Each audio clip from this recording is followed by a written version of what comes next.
네, 오늘 본문 요한복음 13장 21절에서 30절까지의 말씀은 예수님의 공생의 마지막 식사의 자리에서 일어났던 충격적인 사건입니다. 자, 예수님은 가룟 유다의 배반을 예고하시고 그를 배반의 길로 보내시는 장면을 담고 있습니다.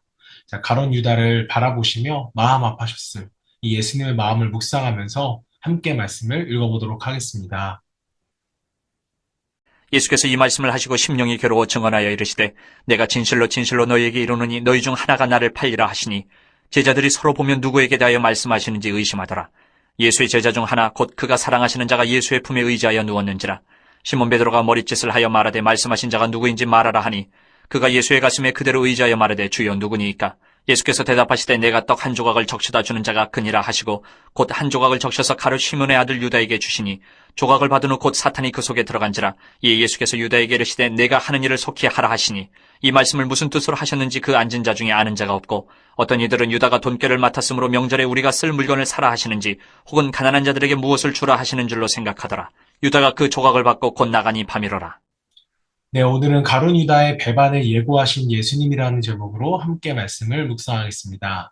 자, 예수님은 이 제자들과의 마지막 식사 자리에서 가룟 유다의 배반을 예언하셨습니다. 자, 본문 21절 말씀을 보시면 예수께서 이 말씀을 하시고 심령이 괴로워 증언하여 이르시되라고 기록되어 있습니다.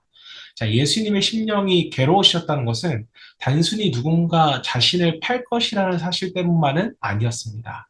자, 예수님은 유다가 끝내 회개하지 않고서 멸망의 길로 가는 것을 보시면서 이 마음이 찢어질 듯이 아프셨던 것입니다. 자, 여러분, 예수님은 하나님이시지만 또한 사람이셨습니다. 자, 그분은 자신의 팔아넘길 자가 누구인지를 알고 계셨지만 그 영혼의 파멸을 바라보시면서 아파하셨습니다. 자, 부모는 자녀가 잘못된 길로 가는 것을 보면 마음이 찢어지는 것처럼 예수님도 유다의 선택을 보시면서 괴로워하셨습니다.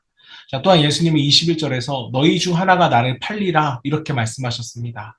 자, 이때 제자들은 깜짝 놀라서 서로를 바라보며 누구냐고 묻습니다. 자, 예수님께서는 내가 떡 조각을 적셔주는 자가 그니라 하시면서 떡을 적셔 유다에게 주셨습니다. 자, 그리고 성경은 이렇게 기록을 합니다. 27절, 그 조각을 받은 후 곧 사탄이 그 속에 들어간지라. 자, 여기서 중요한 것은 유다가 떡을 받자마자 사탄이 그 안에 들어갔다는 것입니다. 자, 예수님은 그에게 내가 하려는 일을 속히 하라. 이렇게 말씀하셨고, 유다는 곧 나가버렸습니다. 자, 성경은 이때가 밤이었다고 기억을 합니다. 자, 단순한 시간의 묘사가 아니라 유다의 마음속이 이미 어둠으로 가득 찼다는 것을 의미하는 기록입니다. 자, 본문을 보면서 사람들은 예수님이 유다가 배신하도록 예수님이 내버려 둔 것이 아닌가라고 말하는 사람도 있지만 아닙니다. 예수님은 그를 끝까지 사랑하셨다는 사실을 우리는 잊어서는 안 됩니다.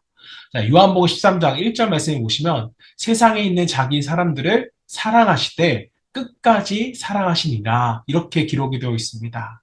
자, 예수님은 유다를요 정말 끝까지 사랑하셨습니다. 마지막까지 그에게 떡을 주셨고요. 사랑의 기회, 회개의 기회, 돌이킬 수 있는 기회를 주셨다는 거예요. 하지만 유다는 끝내 돌이키지 않았습니다. 하나님의 사랑은 끝이 없었지만 우리가 그 사랑을 거부하면 결국 멸망에 이르게 되는 것입니다. 자, 그리고 오늘 우리도 이 유다와 같은 마음을 품을 수 있다는 사실을 잊어서는 안 됩니다. 자, 유다는 예수님의 제자였습니다. 누구보다도 예수님의 말씀을 가까이서 들었고요. 수많은 기적들을 직접 목격했습니다. 자, 그런데도 그의 마음 한켠에는요, 늘 탐심이 자리 잡고 있었다라는 거예요. 자, 요한복음 12장 말씀을 보면 유다는 가난한 자를 위한 척 하면서도 사실은 동계를 맡고 있었기 때문에 돈을 훔쳤다고 기록합니다.